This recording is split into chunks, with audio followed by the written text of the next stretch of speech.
So I'm going to get into Juneteenth, the history of it. The historical legacy of Juneteenth. This is found on the National Museum of African American History and Culture.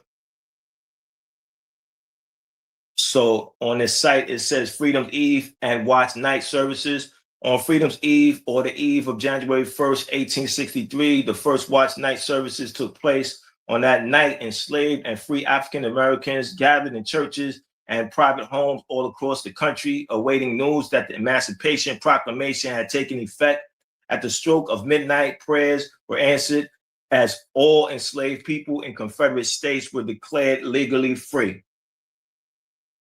Union soldiers, many of whom were Black, marched onto plantations and across cities in the South, reading small copies of the Emancipation Proclamation, spreading the news of freedom in Confederate states. Only through the 13th Amendment did emancipation end slavery throughout the United States.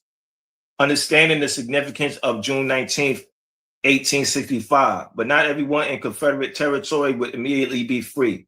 Even though the Emancipation Proclamation was made effective in 1863, it could not be implemented in places still under Confederate control. As a result, in the westernmost Confederate state of Texas, enslaved people would not be free until much later.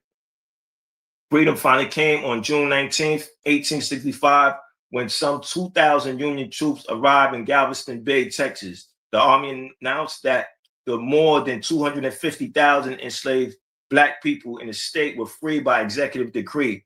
This day came to be known as Juneteenth by the newly freed people in Texas.